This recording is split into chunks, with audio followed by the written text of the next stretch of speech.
ভারতের আজকে ঘাটিয়া ফিল্ডিং হয়েছে, সবচেয়ে ঘাটিয়া ফিল্ডিং। অভিষেক শর্মা পর পর দুইটা ক্যাচ ছাড়লো। ওয়েস্ট ইন্ডিজ প্রথমে ব্যাটিং করে ভারতকে 196 রানের টার্গেট দিল।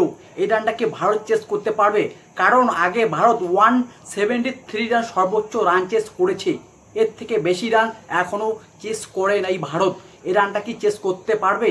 আজকে সবচেয়ে বোলিং লাইন আপ সবচেয়ে ঘাটিয়া বল করেছে এবং বরুণ চক্রবর্তী ওভারে 10 রান করে দিয়েছে। এই বরুণ চক্রবর্তী সবচেয়ে ঘাটিয়া বল করেছে এবং আর্শদীপ সিং 15 এবং 17 ওভারটা যেটা করেছে 24 রানের একটা ওভার দিয়েছে।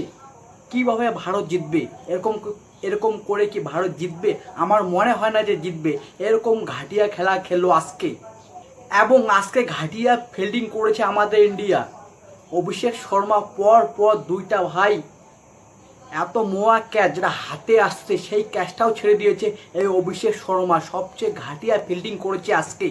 আর্শদীপ সিং 4 ওভারে 43 রান দিয়েছে এবং হার্দিক পান্ডে 4 ওভারে প্রত্যেকটা বোলারে 10 রান করে দিয়েছে। শুধু অক্ষর শুধু 35 রান দিয়েছে এবং বরুণ চক্রবর্তী 4 ওভারে 40 রান দিয়ে একটা উইকেট। স্পিড বুমরা 4 ওভারে 36 রান দিয়েছে, দুইটা উইকেট। শুধু একটা বোলার ভালো বল করেছে এবং বাকি বোলারকে আজকে এমন করে মারতেছে ভাই, কি আর বলবো।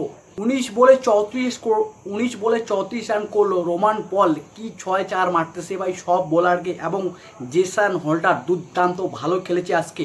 22 বলে 37 রান নিয়েছে এবং 3টা 6 মেরেছে, দুর্দান্ত ভালো খেলেছে।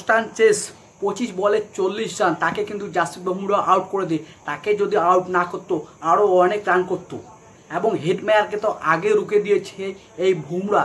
তারপরও ভারত কামব্যাক করতে পারলো না। বলে 37 রান নিয়েছে এই হেডমায়ার। এই রানটা কি চেস করতে পারবে ভারত? 196 রান। ভারত এর আগে 176 রান চেস করেছে। 70 রান সর্বোচ্চ রান চেস করেছে। সেখানে কিন্তু বিরাট কোহলি ছিল, এখন বিরাট কোহলি নাই।